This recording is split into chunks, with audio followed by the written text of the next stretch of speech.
Alcohol is a hell of a drug. Being a slave to it can lead to some spoiled lives, but taking like a cup of coffee can lead to some pretty interesting stories. But is watching a bunch of people pounding multiple pints every day fun? Absolutely. This piece is about drinking buddies, but let me take a second to talk about the 2004 classic Sideways. Alexander Payne's Oscar-winning picture revolutionized Pinot Noir in a certain area of California and got Virginia Madsen nominated for an Oscar for a spectacular monologue about wine and love. Thomas Hayden Church was nominated even though Giamatti stole the show by playing an obnoxious, pedantic loser who's somewhere in between being a sommelier and a drunk. Can't believe that Giamatti wasn't nominated. It changed my life in terms of being realistic and knowing when to cut the dream and chase to be more pragmatic from a socioeconomic standpoint. But Sideways is extremely melancholic. It's very cinematic. Well, no shit, but I'm going to say that again. It's very cinematic. But I think sometimes it's okay to keep it simple. It's okay to put colloquialism on screen. It's okay to give a movie an Oscar when people are happy and have accepted a simple life. But let's talk about drinking buddies again. Nothing happens in this movie. Olivia Wilde and Jake Johnson play alcoholic schoolers working in a brewery in Chicago who don't express the attraction they have for each other, and even though they know that they're soulmates. But beer plays a major role in facilitating conversation between the characters. Kind of like real life, but somehow drinking buddies is entertaining, fresh, and beautiful. If you think the film is dull, I respect the take. I understand there aren't dramatic, poignant scenes like there is in Sideways. But why should movies be dramatic? Why can't it just be a smooth zipline down that's still really fun? In fact, it's refreshing. Joe Swanberg, the director of this movie, clearly loves beer and captures a series of mundane social events enhanced by a couple stats exceptionally well. Anna Kendrick, Jason Sudeikis, and Ron Livingston play marginal roles so that the spotlight stays on the two main characters. And lastly, there's Ty West, who plays a small cameo and somehow went on to directing X, Pearl, and Maxine. Super normal transition. Enough about this movie. Actually, wait. Please check this movie out again. Enough about this movie. I want to talk about myself. I love alcohol. Yes, it's pro-cancer. It fucks with my sleep if I have it too late. Dr. Huberman says 2 drinks a week is the appropriate amount. Cool story, Dr. Huberman. There's nothing that beats the smell of that whiskey bottle when you open it up. There's nothing like cracking open a juice bomb while grilling. There's nothing like sitting outside There's nothing like sitting outside on a calm, sunny day in October in New York and having the debate in your head whether to pair your cigar with a bourbon or a heavy coffee stout. As a man in my 30s, I've completely cut out partying from my life. As an amateur endurance training enthusiast, sleep has become a crucial part of my life, and hence my alcohol consumption has gone down significantly. But boy, would I love to be around the ages of 27 and 30 again, where I didn't have to hit the sack somewhere between 8 and 10 every night. But until scientists invent a cure to completely get rid of hangovers and allow me to sleep for 8 hours after being blackout drunk, I'll resort to watching these middle-aged people do things on screen I cannot. And I think that is the exact reason why I think Drinking Buddies is worth a rewatch. And I'm going to explain why Rotten Tomatoes freaking sucks. And this is a unique one because the critics gave Drinking Buddies a pretty good review, 84% actually. But the audience just completely trashed this movie. And I want to plead my case as to why this movie is completely worth a rewatch. You're right. It is rotten. I'll speak to the king myself. So the audience gave this movie a 47% on Rotten Tomatoes, and I think that's horseshit. So let's start with the first review. It's Mindy M. 5 days ago, actually. Man, people are still watching this movie. I guess I probably didn't need to put out this podcast. Half a star out of 5. I wish I didn't watch it. Only upside is the cast are great. Such a bore, and not the ending I wanted or expected. I don't want to spoil the ending, but yeah, you could look at it as anticlimactic. But yes, it's an excellent cast. And then the next one is the next review is by Dan R, who gave it a 1 out of 5. Bored out of my mind. Wow. He got to the point, but he gave it a higher review than Mindy M. Excellent. There's Togo Yu, who gave it a half a star out of 5. It's the dumbest, most pointless movie ever. At least through 3/4 of the movie, you sit there with hope that it's going to go a certain way. Then in the final scene, they give you a scene that is the most depressing choice they possibly could have made. Of course, the Rotten Tomatoes critics love it, as they love everything that show humans struggle without resolve. Yikes. I agree with one part of this review, that is that critics do love a human struggle, and that's how Slumdog Millionaire won an Oscar. And as an Indian man, I would say that's not the movie that should have won an Oscar. Or Life of Pi. God damn, that's a boring ass movie as well. But I mean, yeah, I feel like we're going to see a lot more reviews where people hate the ending. Frank K, 1 out of 5 stars. This smelly baseball cap, never wash. Is that in relation to Jake Johnson's baseball cap that he wears? I mean, it's probably true. I mean, he smokes throughout the whole movie. It probably smells like freaking nicotine all the damn time. Andrew R, half a star out of 5. Worst movie I've ever seen. All right, tell me how you really feel. Rom L, 1 out of 5.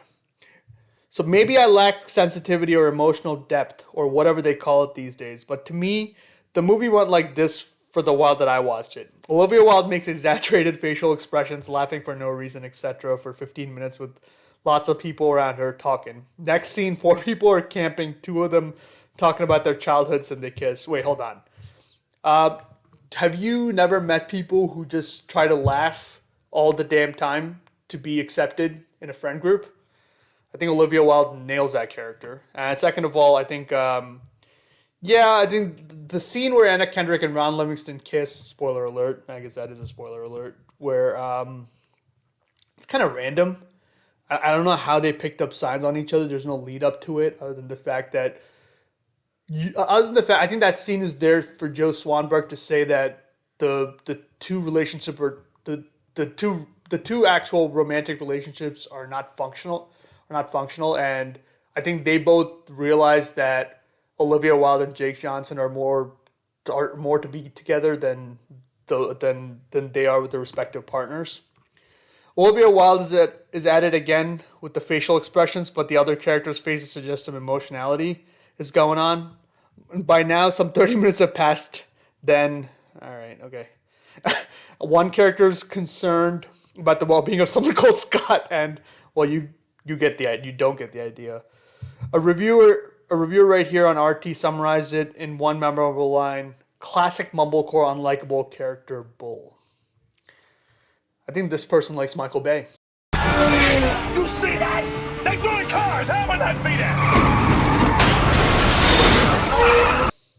Charlotte T, 4 out of 5. Ooh, good review. I really love the simplistic nature of this movie, directed solely by realism. The characters' relationships are intricate and interesting, blurring the lines of being just friends, whilst also simultaneously confirming their friendship.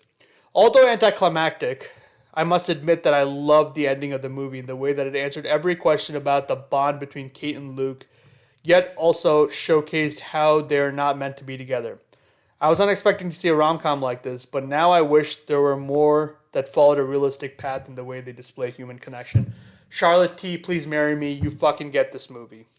Susanna Q, 2 out of 5. I watched this because the critic reviews are strong, but it was very unsatisfying. The roles were really well acted and the characters were plausible, but the film felt like a pat on the back for alcoholism and emotional avoidance. It totally lacked depth and vulnerability. What's fun in this movie became super boring. You're stuck in a wheel of distraction, avoidance, and full lightheartedness. It's real in the sense that there's probably many people operating like this, and maybe that's the point, but it leaves an afterstate of mass-produced art decor with kitschy lines like live, laugh, love, an echo chamber of emotional emptiness. I don't know about the pat on the back for alcoholism, but alcohol is a social lubricant. It absolutely is. Yes, as I said before, it can destroy lives if you overdo it. Emotional avoidance is just there in every relationship. Every friend group, there's definitely emotional avoidance because everybody's there to present themselves. So I think it's pretty spot on. I don't know about art decor. I didn't find this as an artsy piece in any way, actually. It kind of just captures life in a big city, and if you call Chicago a big city, but I think it just captures life. It just captures a group. Christine H, 1 out of 5. If there's no other movie left you've never seen, then maybe it's worth a watch. Wow, that is aggressive. Have you seen The Room? Oh, hi. Oh, hi, Mark. Hi, Mark. Oh, hi, Mark. Tommy? Hi, Greg. Dude, first day in front of the camera. There's Mike P, who gave this movie a 3 out of 5. The critic/user rating discrepancy suggests that the former saw this mumblecore relationship drama. The sheen of The sheen of irony that tinges the dialogue doesn't qualify this movie as a dramedy, as realistic and subtle, whereas the latter saw it as meandering, vague, and unsatisfying. I side with the users on this one. The ending isn't so much anticlimactic as it is lacking any resolution whatsoever. Man, that is a very, very well-written review, and I would agree with it. The critics do love the kind of the emotional value of the drama and the subtlety that where every with the way every scene is handled, while the audience is like, this is boring as fuck. Simona B, 1 out of 5. It's so lame. I should have expected it. Everything Olivia Wilde touches sucks so much. Have you seen Rush? Rush is excellent. Or have you seen The OC? But yeah, don't worry, darling. And Booksmart sucked. No review. Sorry, like the next review is a no-namer. 2 out of 5. 2 coworkers work at a beer factory in Chicago. They hang out with 2 other people outside socializing and enjoying time at the bar. Yet complications ensue as well as romantic encounters. Anna Kendrick and Olivia Wilde are the only standouts of the picture. It's kind of hard to find these people likable. The film is okay, but director Joe Swanberg... The film is okay overall, but director Joe Swanberg has some good actors. Man, you didn't like Jake Johnson? I thought he was the standout in the movie. This is a lot better than his character as Nick in New Girl. Or his most iconic role, the principal in 21 Jump Street. You punched a little gay black kid in the face? It's not even second period. How do you explain that? Sean W. Half a star out of 5. Happened to come across this while watching TV with my wife, and we said, oh, look at that great cast. Short little vignettes that kept you interested, waiting for something to eventually come to a head, and it doesn't. It just ends abruptly like a hard reset button. I actually can't explain why I kept watching. To be honest, probably because nothing else is on. This ranks as one of the worst movies I've ever seen. Sounds like your life is really boring. Courtney K. Half a star out of 5. I couldn't finish it. It was so boring, slow and monotonous, lacking substance. Despite a pretty stacked cast, it was just entertaining. I feel like that's the theme of this movie. I feel like people just don't like... People love the cast, people love the acting, but people just don't not like the movie. Probably the same as my wife. Sean S., 4 out of 5. My only theory for why this movie scores so low with the audience is that it suffers from the same problem as The Breakup. It's too real. Admittedly, it is too real. It's also really good. I think that's a really good point, but the only problem is The Breakup just fucking sucks. Emiliano S., 2 out of 5. The plot was too simple. I almost got drunk while watching it. I wouldn't say this is a great movie to get drunk to, actually. The Big Short, that's a good movie to get drunk to. It's actually a lot of fun.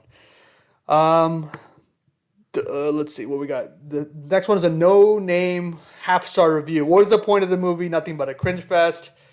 All right, I'm not going to address that. Half a star again, unwatchable mumbling. Not going to address that. Jesus Christ, this is a 4.5 out of 5 review, but all right, let's see.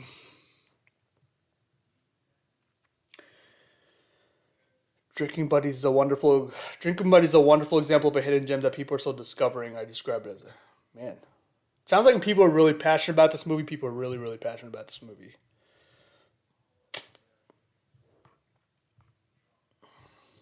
All right, so basically, like this person just kind of goes through the plot and the movie structure and so on.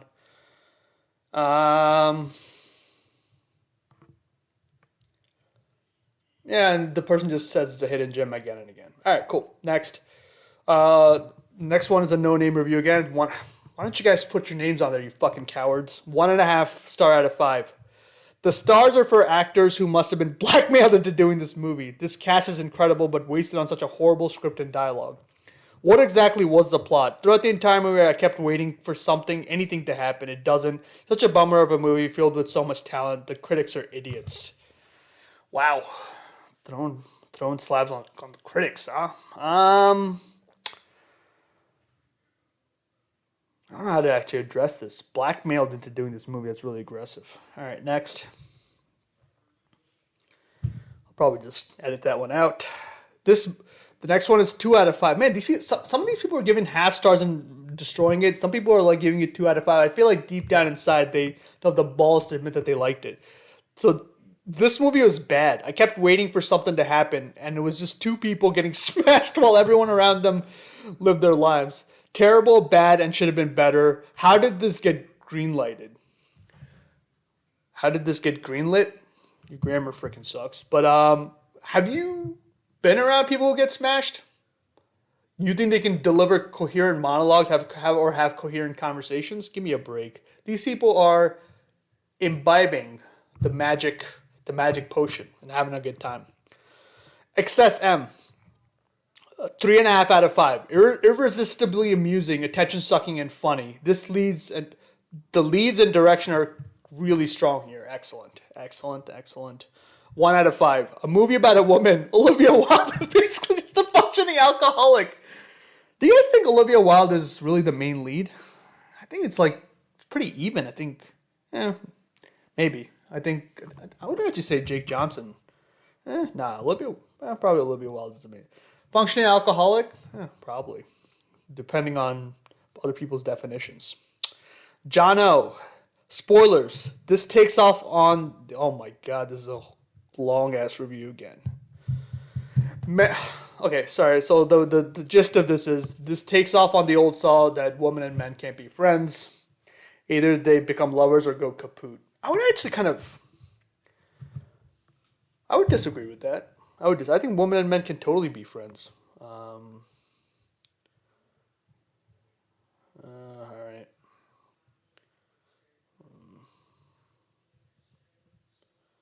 Jesus Christ, get to the point.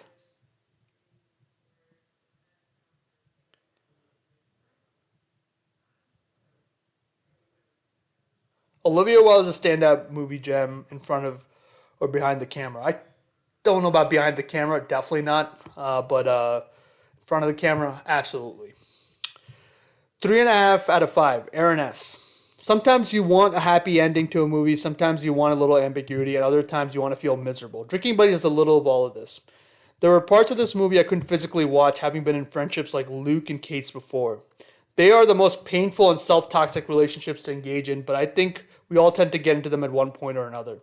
This is all to say the flirty yet platonic relationship on display here feels authentic for better and for worse. As a beer person, the brewery setting was fun and relatable. This is a good movie with good acting that doesn't try to be more than it. That is an excellent, excellent review. Let's break this apart. I didn't feel kind of miserable after this. I thought it was a happy ending. Actually, everybody understands their place in life. I don't know about toxic. I would actually argue that rare. It's more rare than it is toxic to have these relationships, especially in your 30s or even your 40s. It's just really tough to put yourself in that position. And what's the other one? Yeah, dude, breweries are awesome. Breweries are awesome. If you guys are ever in upstate New York, which is where I'm located, breweries are amazing here. All right, 1 out of 5. This is like half a movie. I had a lot of promise, but nothing really happened. The entire climax of the movie is missing. What the fuck was this person watching? 2 out of 5. Again, no name. I was expecting a bubbly chick flick-esque movie, but that is not at all what this is. Most scenes are awkwardly silent, no background music, almost gives off horror movie vibes. The acting is promising, but the way the script plays out feels bad. It's like somehow a coming-of-age movie, even though the actors are portraying people in their 30s. The ending leaves so much up to interpretation, it just needs more thoughtful closure for each character. It's okay enough for a last resort, but weigh your options before hitting play on this. That's a pretty solid review. Horror movie vibes, really? You think The Exorcist is the same movie as this?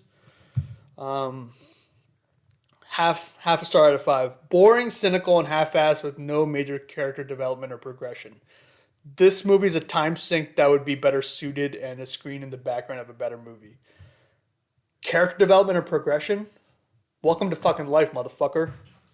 You think most of your friends evolve from their 20s to 30s and 40s? Most of them probably stay the same. They believe in the same values, especially if they're having a good time. The people who change majorly are the people who make drastic transitions in either their career or their personal lives. 1 out of 5. Solid actors in a terrible film. Although the movie flirts with greatness at times, it never breaks out. It feels like a 2-hour setup for something that never happens. It just drags on in a jumbled mess looking for something to give the movie a purpose. I'm not even gonna. That's like every other review so far. This will be the last review from Steve D. The cast is so likable and their characters somehow never capture the actors' charms. There's not a lot of plot either. All right. Same damn review all over the place. All right. I guess the audience isn't that creative. Thanks for watching. Check me out at yippee-ki-yay.com that I've listed in the comments, and please let me know what you think. Bye.